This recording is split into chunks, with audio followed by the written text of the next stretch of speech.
The Galactic Council was preparing for one of its most important meetings in centuries. Leaders from across the galaxy were gathered in the Grand Chamber, their faces tense as they sat around the long, circular table.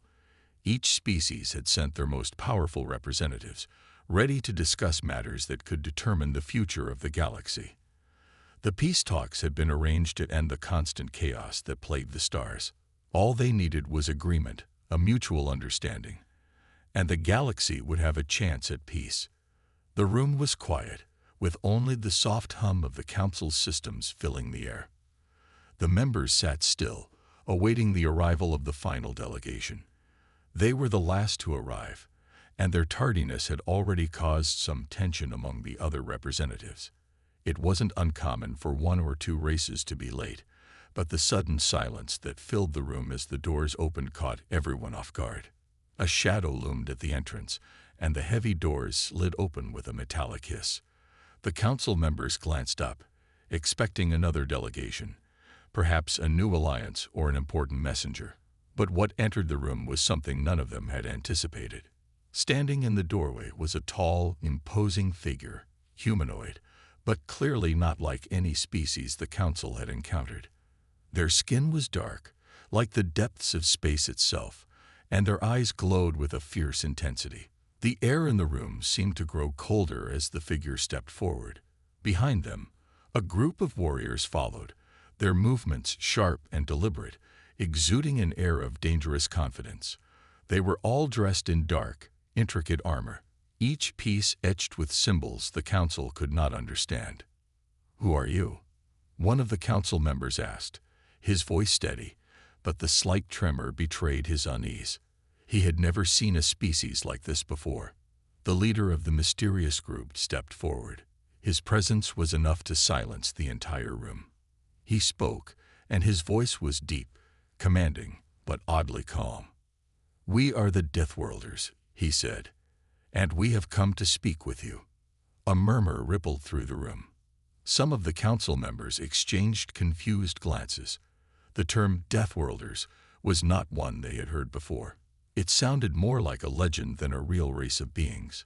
The galaxy had its fair share of warlords and ruthless conquerors, but the Deathworlders were a name none of the galaxy's leaders were familiar with. "What do you want?" asked another member, a seasoned diplomat who had seen countless species come and go. He tried to keep his tone neutral, but there was a hint of tension in his voice. The Deathworlder's aura was unsettling.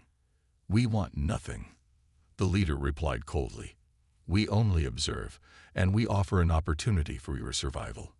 The council members exchanged uneasy glances. An opportunity for survival. The word hung in the air, unanswered. No one spoke for a few long moments.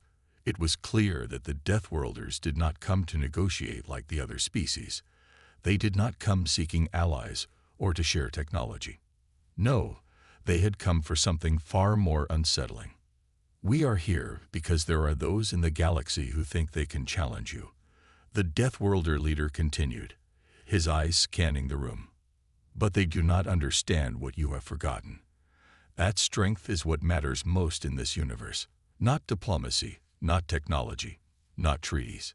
Power, raw and unyielding, is the only language that speaks louder than words." The room grew even colder, and the council members shifted uncomfortably in their seats. Was this some kind of threat?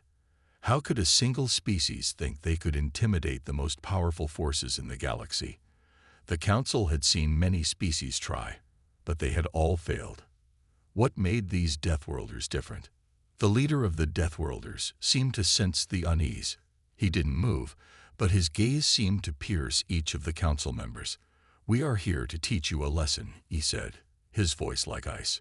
"One you'll learn quickly, or not at all. We are the reckoning you never saw coming." Another member of the council, a tall insectoid with long, flowing antennae, leaned forward. "You are not welcome here," they said in a slow, deliberate tone. "Your arrival violates the peace we've worked so hard to maintain." The Deathworlder leader did not flinch. "We are not interested in your peace," he said. "We are interested in survival. You will learn quickly that peace cannot save you from what is coming. Only the strong will stand when the chaos is upon you. His words hung in the air like a challenge, and the council members could feel the weight of them pressing down on their shoulders. The Deathworlders were not here to make friends. They were not here for negotiations. They were here to make a statement that would force the entire galaxy to reconsider what it meant to be strong. The atmosphere in the room had changed. The usual calm that accompanied these meetings had been replaced with something far darker. The council members, for the first time, were unsure. Could these Deathworlders actually be the threat they claimed to be?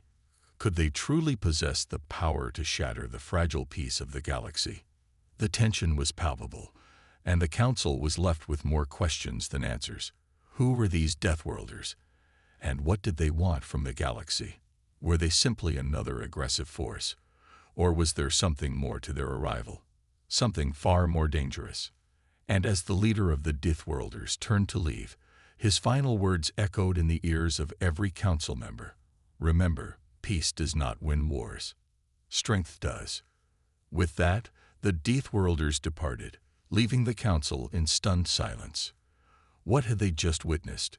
What did it all mean for the future of the galaxy? This is a suspenseful start to your story that creates an air of mystery around the Deathworlders. The council is unsettled, unsure of how to handle these new arrivals, and the audience is left wondering what will happen next. Each sentence builds on the tension, leaving the viewer wanting to know more. The Galactic Council chamber remained in stunned silence after the departure of the Deathworlders. The once calm and diplomatic environment was now thick with uncertainty. The members of the council exchanged nervous glances, their minds racing to process what had just happened. No one had expected the peaceful meeting to take such a dark turn. It was as if the Deathworlders had dropped an invisible weight into the room, and the council was struggling to bear its weight. "What do they want?" whispered one of the leaders, his voice barely audible. He was a tall, silver-skinned alien with 4 eyes, each glimmering with concern. "And why did they come here to us?" "We need answers," replied another member, an elderly figure with a long, flowing robe. His voice was shaking, but he tried to maintain control. "This is unlike anything we've ever encountered before. They're not here to negotiate. They're here to make a point." The chamber erupted into a flurry of discussions. Some believed that the Deathworlders were bluffing, trying to intimidate the council into submission. Others feared that this was just the beginning of something far worse, a threat that could unravel the galaxy's peace in an instant. But one thing was certain: the Deathworlders had made it clear that they were not here to play games. As the meeting disbanded, the council members went their separate ways, each weighed down by the grim thoughts of what had transpired. The silence of the chamber hung heavy, and even the usual hum of the technological systems seemed subdued, almost as if the very building was holding its breath. It wasn't long before the first real test came. The next morning, a message from the Deathworlders was broadcasted across the galaxy. It wasn't a message of peace or diplomacy, as the council had hoped. No, it was something far more chilling. The video transmission flickered to life, and the council members watched with growing anxiety. The figure of the Deathworlder leader appeared on screen once again, standing in front of a war-torn battlefield. Behind him, a vast army of Deathworlder soldiers stood in perfect formation, their faces cold and emotionless. "We told you we are the reckoning," the leader's voice echoed across the galaxy. "And we don't take kindly to weaklings who think they can avoid war." The screen flickered, showing a series of quick flashes, images of devastation. The destruction of a fleet, a planet burning. The cold, calculated methods of the Deathworlders in action.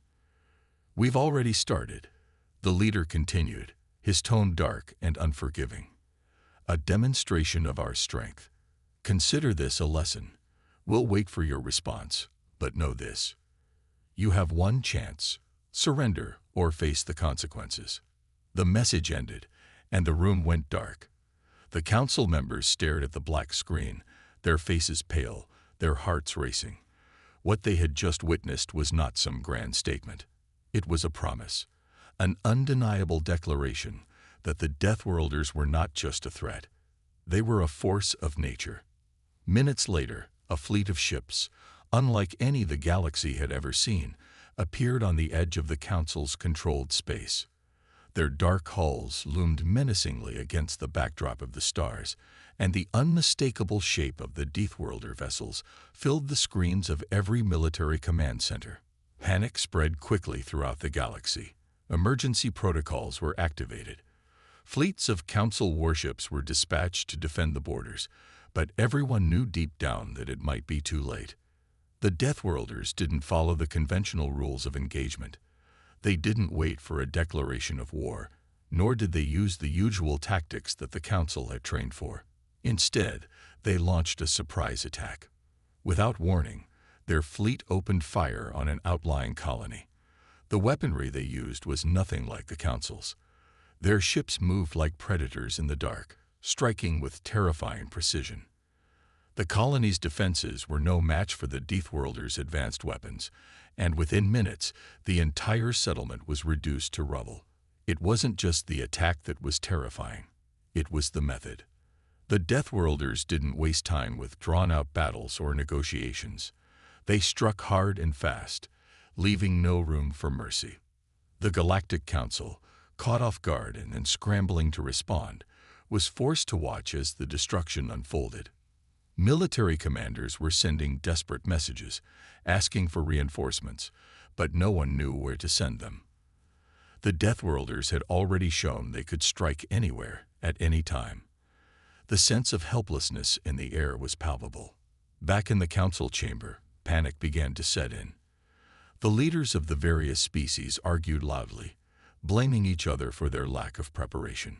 Some suggested sending emissaries to beg for mercy, while others argued for an immediate counterattack. But the truth was clear to all of them. The Deathworlders were not interested in negotiation or diplomacy. They had come to show their strength, and they had done it.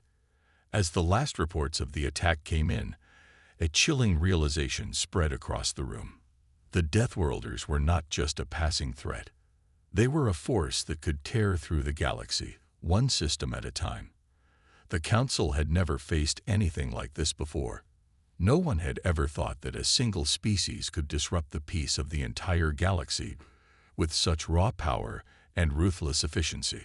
And the worst part was that the Deathworlders had made their intentions clear. This was only the beginning. The devastating attack on the outlying colony had sent shockwaves across the galaxy. News of the Deathworlders' ruthless strike spread quickly, sparking widespread panic. Governments scrambled to put their defenses on high alert, and military fleets mobilized, preparing for a conflict unlike any they had ever seen. The Galactic Council, now facing the harsh reality of their situation, convened again to discuss what had to be done. In the massive, imposing council chamber, the tension was palpable. The once proud and confident leaders were now visibly shaken, their hands trembling as they gripped the arms of their chairs. Some of them refused to meet each other's gaze, avoiding the growing pressure that threatened to break them apart. It was clear that the Deathworlders had caught them off guard, and they were unsure of how to respond. What are we supposed to do? The voice of the insectoid diplomat trembled as it echoed through the chamber. We can't just ignore this. Our fleets are no match for them. How do we fight something so relentless? The question hung in the air, unanswered for a long moment. The Galactic Council had long prided itself on its unity, its ability to broker peace among countless species and mediate disputes. But this was different. The Deathworlders weren't interested in diplomacy, and they weren't intimidated by fleets or treaties. They operated on an entirely different level, one that the Council was unequipped to deal with. Their tactics are brutal. A human representative, his face pale, said quietly, "They hit first. They don't wait for a declaration of war. It's almost as if they want to show the galaxy they're superior. But why? Why us?" The leader of the Tulor, a massive and towering species with crystalline skin, leaned forward, their sharp gaze piercing the room. "Because we are weak. That is the only reason. The Deathworlders are not interested in peace or alliances. They thrive on chaos, and they've chosen to target us because they believe we have grown complacent in our strength. A murmur ran through the room as each representative considered the implications of that statement. If the Deathworlders thought the Council had grown weak, then they had already made a grave miscalculation. The Council had always prided itself on its military might. The collective fleets, alliances, and resources of dozens of species combined made it one of the most formidable forces in the galaxy. But this was no ordinary threat. The Deathworlders were something else entirely. Their strategies were unpredictable, their tactics savage and efficient. It was clear to everyone that they were dealing with a species that played by a different set of rules. "I propose we negotiate." A representative from the aquatic species spoke up, his voice steady. "There must be a way to reach a peaceful solution. We can't just throw away everything we've built over the centuries." The chamber fell into silence. The idea of negotiation was tempting. The Council had been built on diplomacy, on finding common ground between species that had once been enemies. But the memory of the Deathworlders' cold message from the day before, promising further destruction unless they surrendered, lingered in their minds. "We cannot negotiate with them," the leader of the Yonder, a race of beings made of shifting shadows, said sharply. "They are not here to talk. They are here to dominate. Do you think they will listen to reason after destroying a whole colony?" The debate grew more heated. Some representatives insisted that the galaxy had to defend itself at all costs, even if that meant fighting a war. Others argued that diplomacy should still be pursued, that there had to be another way to resolve the conflict without resorting to bloodshed. "What we need is information," the Talor leader said, their deep voice cutting through the chaos. "We need to understand their strength, their weaknesses. If we are going to stand a chance, we need to learn everything we can about the Deathworlders." A sense of unease filled the room as the Council turned their attention to the Talor leader. "And how do you propose we do that?" the human representative asked, his skepticism evident. "They already showed us they can strike anywhere, at any time. They've given us no indication that they care for anything other than total destruction." The Talor leader's eyes glowed faintly. "We send a team of scouts. We infiltrate their territory. We learn about their ships, their weaponry, their methods. We need to know what we're up against." The room went quiet again. The suggestion of sending scouts into the Deathworlders' territory was dangerous, reckless even. The Deathworlders had already shown they were merciless, and anyone who ventured into their domain might not make it out alive. "We are not sending anyone to their territory," the insectoid diplomat said firmly. "That is a death sentence. And if we don't act, we are signing our own." The Yonder leader replied, their tone hard and unyielding. "We are already at war. It's just a matter of time before they strike again." The Council was now at a crossroads. No one had an easy answer, and the fear in the room was growing. No one wanted to face the reality that the Deathworlders might be the first force in the galaxy strong enough to tear apart the fragile peace they had all worked so hard to maintain. Suddenly, the large screen at the far end of the chamber flickered to life. A new message from the Deathworlders appeared. And this time, it was not just a transmission. It was a direct broadcast from one of their warships. "We are watching you." The leader's voice boomed through the speaker, sending chills down the spines of the Council members. "You cannot run from us. You cannot hide from us. We will not stop until you learn your place in this galaxy." The message ended abruptly. There was no hint of mercy in their tone, no offer of peace, only an ominous promise of things to come. The room fell into a deep silence. The members of the Council were now more certain than ever. This was not just a political maneuver. The Deathworlders were here to conquer, to dismantle the galaxy's power structures, and leave only the strong standing. What would they do next? The answer was clear. The galaxy was going to have to choose a side, fight or surrender. The Council chamber was thick with tension, the air heavy and filled with uncertainty. The last message from the Deathworlders still echoed in the minds of every leader present. "We are watching you. We will not stop until you learn your place in this galaxy. Those words burned into their thoughts, a chilling reminder that they were facing an enemy unlike any they had ever known. The representatives sat in silence, their minds racing. The choice before them was nothing short of catastrophic. Either they would prepare for war against a seemingly unstoppable force, or they would attempt to negotiate, risking further destruction. No one could decide what was best. The stakes had never been higher, and the future of the galaxy lay in their hands. "I cannot believe we are even debating this," the human representative spoke, his voice tight with frustration. "We have to fight them. We cannot let them dismantle everything we've built. We can't show weakness now." "But if we fight, we might destroy everything we hold dear," the insectoid diplomat responded, her voice trembling. "We cannot underestimate them. Their power is beyond anything we have ever encountered. If we go to war, there is a very real chance that we might lose everything." The leaders from the various species exchanged glances, their fear obvious in their eyes. Many of them had seen firsthand the destruction the Deathworlders could cause. The colony that had been wiped out in mere hours was only the beginning. They knew the Deathworlders could strike anywhere, without warning, without mercy. "What if we do nothing?" A voice spoke from the back of the room. It was the Yonder leader, a figure shrouded in shadows. "What if we simply yield? What if we try to negotiate again? Perhaps they will see that we are willing to make peace. If we send them a message of submission, maybe they will spare us." "Submit." The Tilor leader's voice was low, almost a growl. "Have you lost your mind? You heard their message. They do not want peace. They want total submission. If we bow to them now, we will be nothing but puppets in their hands. Our galaxy will be nothing more than a memory. We will become slaves to their will." The chamber buzzed with the murmurs of the other representatives. The weight of the Yonder leader's suggestion had taken hold of some of them.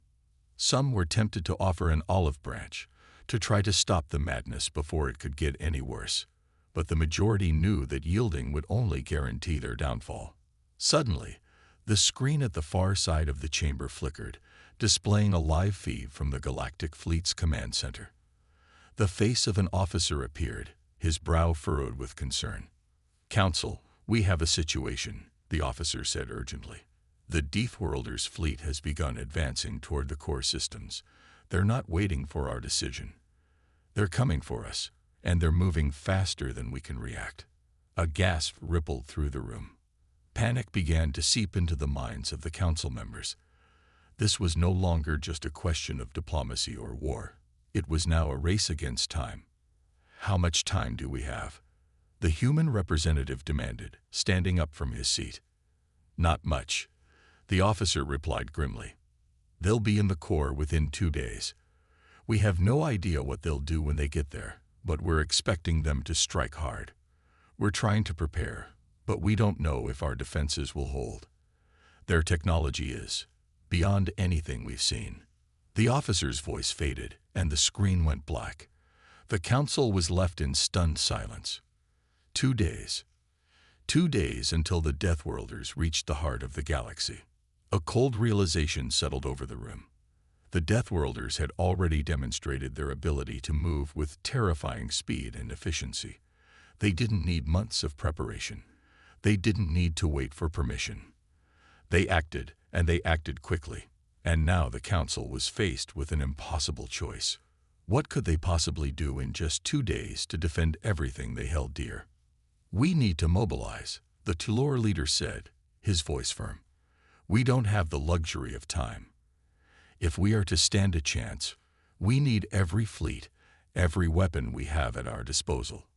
But against them, the insectoid diplomat trailed off. "We might be able to delay them, but defeat them?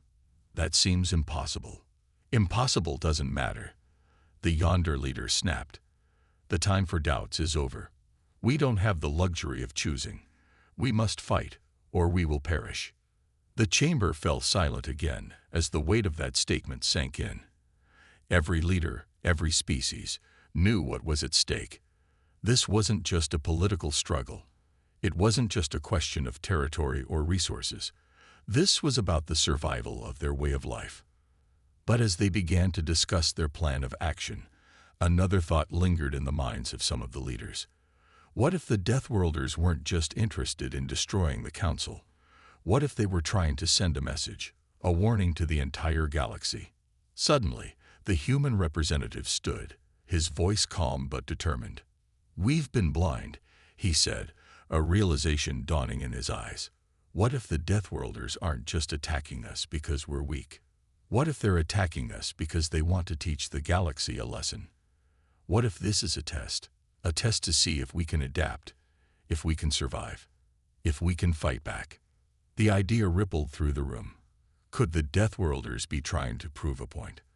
Could they be challenging the galaxy to face them, to rise up and defend themselves against the inevitable? It was possible.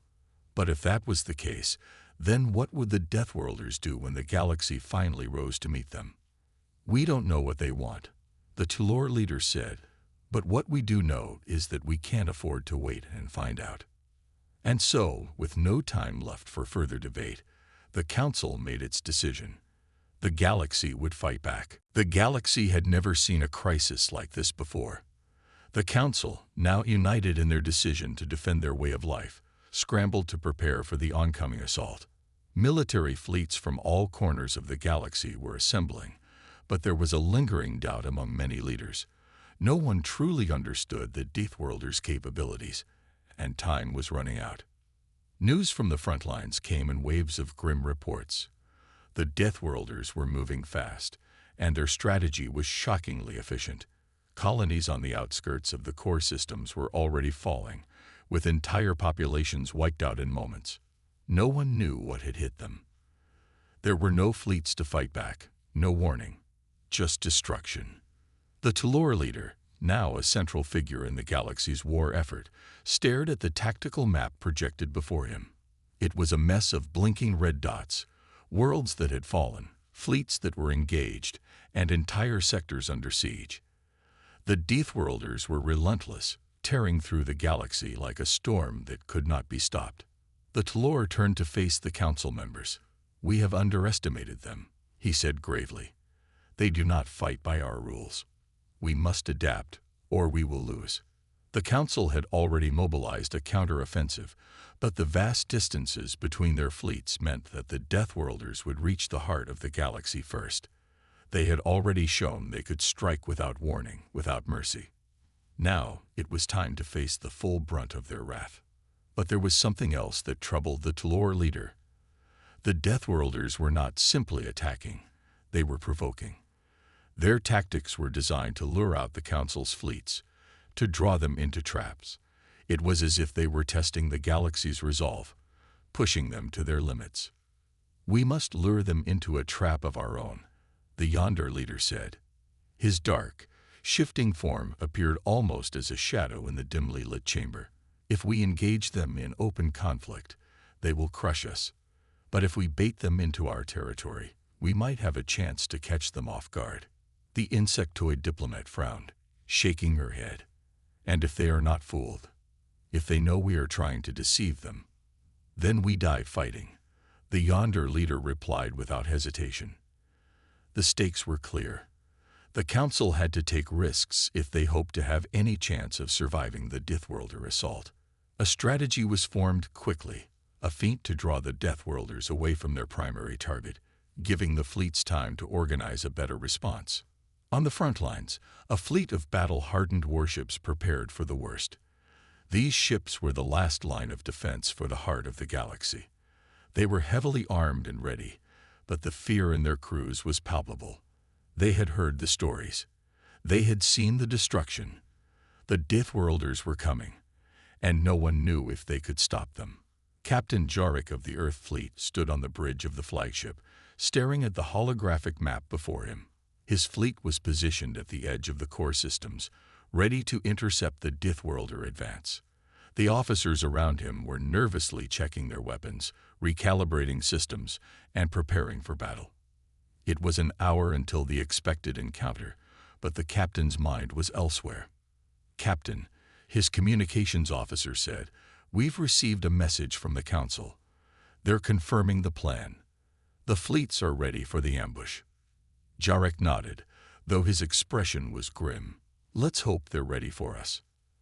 As the minutes ticked by, the tension was unbearable. Ships moved into position, and sensors were set to maximum. The captain couldn't shake the feeling that they were walking into a trap of their own. A calculated risk, but a risk nonetheless. "Prepare for battle," Captain Jarek said, his voice steady. "We fight for the survival of our galaxy." Meanwhile, deep within the Deathworlder's flagship, their leader stood tall, watching as the Council's fleets gathered on the holomap. The Deathworlders had anticipated the trap. At least, that was what they believed. Their entire military structure was built on uncertainty and flexibility. They had faced countless enemies who thought they could outsmart them. The Deathworlders thrived in chaos. They embraced it. "We are ready," the Deathworlder commander spoke, his voice cold, filled with certainty. "Our fleets will move as planned. The Council is playing right into our hands." His subordinates nodded, their faces impassive. They had no fear. The Deathworlders had been raised on battle, their entire existence forged in the crucible of constant war. The galaxy would bend to their will, or it would burn. "We'll engage them directly, but make sure they think we're falling for their trap," the commander continued. "Then, we hit them when they least expect it." The Deathworlders' ships began to move into position. They were fast, efficient, and above all else, merciless. No fleet in the galaxy could match their speed. The Council's feint would only delay the inevitable. The Deathworlders were coming. Back on the battlefield, the ambush was ready. The Council fleets waited, poised to strike the moment the Deathworlders entered their trap. But as the enemy ships approached, an uneasy silence filled the air. Something wasn't right. The Deathworlders were behaving strangely. They were moving slower than expected, almost as if they knew they were being led into an ambush. The captain's eyes narrowed. "They know," he muttered. "They're onto us." "Sir, our scouts report incoming," his communications officer shouted. "They're coming in from all directions." And then, the Deathworlders struck. The ground shook as the first wave of the Deathworlder fleet hit, breaking through the Council's defenses with ease. Their ships moved like a pack of predators, cutting through the fleet's formations like a hot knife through butter. Their attack was swift, overwhelming, and brutal. "We were right," Captain Jarek said, his voice strained with disbelief. "They knew. They were waiting for us." The Deathworlders' ambush had been perfectly timed. The Council's fleets were now caught in a deadly crossfire, surrounded on all sides by the relentless Deathworlders. "Prepare for impact," Captain Jarek ordered, his voice rising above the chaos. "We fight until the end." The battle had begun, and there was no turning back. The battle had erupted across the galaxy's core, and in the heart of the conflict, the Council's once proud fleets were beginning to falter. The Deathworlders, with their overwhelming speed and relentless tactics, had torn through the first wave of defenses. Ships that had once been symbols of military pride were now nothing more than drifting wrecks, their hulls pocked with holes from the fierce onslaught. Captain Jarek watched in stunned silence as his ship, the Fortitude, was rocked by another wave of enemy fire. His crew scrambled to keep the ship operational. But the situation was grim. The Deathworlders were everywhere, and no matter how much they fought back, they seemed to be everywhere, their ships darting through the battlefield with terrifying precision. "Damage report," Jarek shouted, his voice cutting through the chaos on the bridge. "Shields down to 20%, Captain," came the response from the communications officer. "We've lost 2 engines. The forward port side is completely disabled. We can't keep up with them." "Sir, we don't have time to fix it," Jarek replied, gritting his teeth. "Get the gunners ready. We're going to make a stand." On the screens in front of him, Jarek could see the Deathworlders closing in from every direction, their ships gliding across the void with unnatural ease. It was as if they had already won, as if they were simply toying with the Council's defenses. The Talor, who had led the charge with the human fleets, was now in full retreat. His ship, the Vanguard, had been badly damaged in the initial assault. The Talor commander's face, usually so confident and composed, was now a mask of fury and frustration. "We can't hold out much longer," he muttered to his officers, the weight of defeat pressing heavily on him. "We underestimated them, believed they would fall into our trap, but they're not playing by the same rules. They're not like any enemy we've ever faced." As the Deathworlder's ships continued to destroy the Council fleets one by one, a chilling realization began to sink in across the galaxy. There would be no surrender. There would be no negotiating. The Deathworlders were here for one thing: complete domination. Meanwhile, deep in the galactic shadows, something unexpected was happening. A small, seemingly insignificant fleet, made up of civilian ships and the remaining scattered warships of the Council, had gathered around a solitary planet at the edge of the system. It was a place that no one thought would be of interest to the Deathworlders. It was a place that had been all but forgotten in the heat of the battle. Yet, this planet, known as Velia, had a secret. Velia was not just any world. It was home to an ancient alien race, the Arcturans, whose technology had been long lost to time. Some said that the Arcturans were once the most powerful civilization in the galaxy, known for their mastery of energy manipulation and advanced weaponry. And while no one had heard from the Arcturans in millennia, rumors had spread that they had left behind powerful relics, artifacts of unimaginable destructive power. Could it be that the last remnants of the Council had discovered this lost world? Could they find something, anything, that could give them an edge against the unstoppable Deathworlders? "Captain, the fleet's moving in," the officer said, his voice laced with concern. "Are we really going to put our trust in ancient technology? This is a gamble, and it could cost us everything." "We don't have a choice," Jarek replied, his eyes fixed on the planet below. "If the Deathworlders are after us, we can't just sit here and wait to die. We need to take the fight to them. And if these Arcturan relics are real, they might be the only thing that can help us survive." The galaxy was on the brink of destruction. The once unstoppable fleets of the Galactic Council were now shattered, scattered across the stars in disarray. Their forces had been outmaneuvered, overwhelmed, and crushed under the weight of the Deathworlders' relentless tactics. Victory seemed a distant memory as the Deathworlders advanced, conquering world after world without mercy. But amidst the chaos, there was a flicker of hope. Captain Jarek and his team stood at the heart of the Arcturan Temple, surrounded by ancient technology that pulsed with a power no one fully understood. The relics they had uncovered were unlike anything the galaxy had ever seen, their luminous forms glowing with an energy that seemed almost alive. If the Council could figure out how to use these weapons, perhaps they could turn the tide of the war. "How do we activate them?" Jarek asked, his voice filled with both hope and uncertainty. "We don't have much time before the Deathworlders reach us." The scientist who had been leading the team, a woman named Dr. Ilara, knelt by a large, crystal-like structure at the center of the room. It was intricately carved with symbols no one had ever seen before, but somehow the symbols felt familiar, almost as if they were calling out to them. "We need to align the energy conduits," she explained, her voice trembling with excitement. "If we do this right, we can channel the full power of the Arcturan relics. It should give us a weapon capable of standing against the Deathworlders." The team worked quickly, their hands shaking as they adjusted the energy conduits, activating the ancient technology. The room began to hum, a low, resonating sound that seemed to vibrate through the air, sending a thrill of anticipation through every person present. Outside the temple, the sounds of war were growing louder. The Deathworlder fleet was drawing closer. Jarek knew that time was running out. "Are we ready?" Jarek asked, his voice urgent. Dr. Ilara stepped back, wiping sweat from her brow.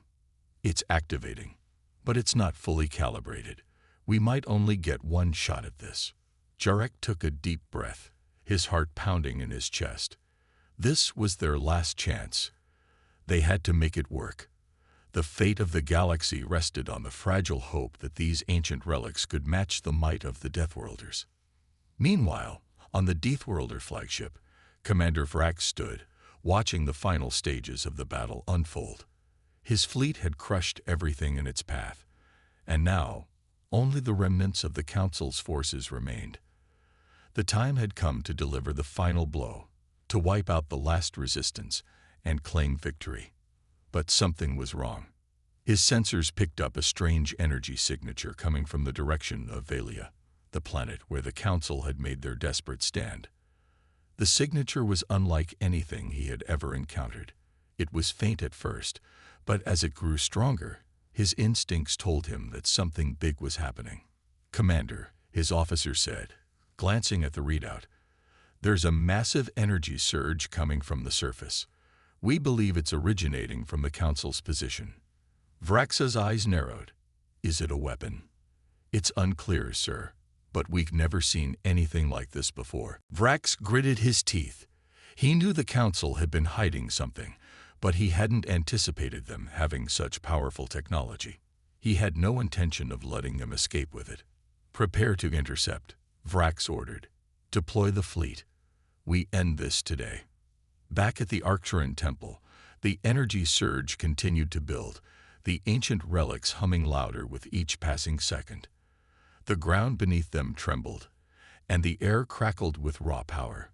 Dr. Ilara and the others stood in awe as the relics began to glow brighter and brighter.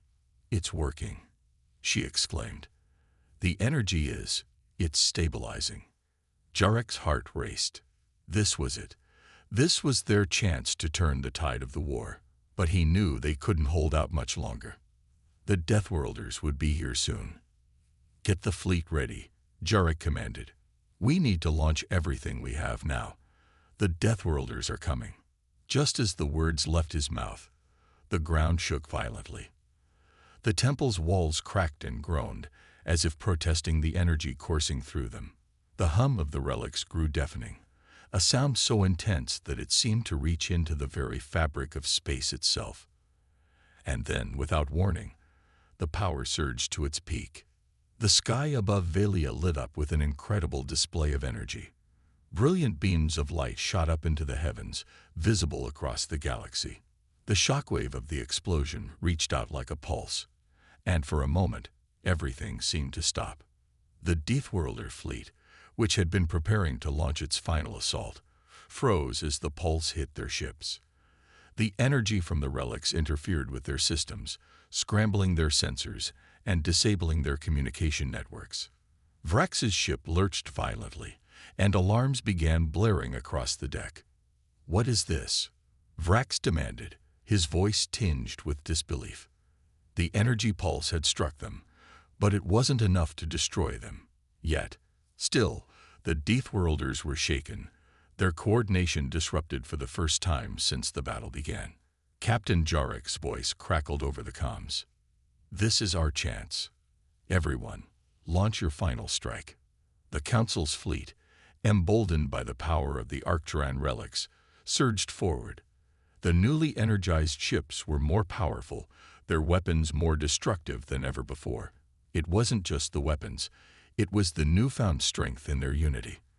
The Deathworlders may have been ruthless, but the Council wasn't finished. Not yet. The battle raged on as the tides began to turn. The Deathworlders, disoriented but not defeated, regrouped and fought back with everything they had. Their ships, however, were no longer the invincible machines they once were. The relics had given the Council a fighting chance, but it would take everything they had to push the Deathworlders back. And so, the final stand began. The galaxy's fate hung in the balance as the Council and the Deathworlders clashed in a desperate, all-out war. The Deathworlders, relentless and powerful, but now vulnerable. The Council, battered and broken, but united by the hope of survival. Who would emerge victorious? As the dust settled and the battlefield stretched on, the answer seemed uncertain. But one thing was clear: the fight for the future of the galaxy had just begun.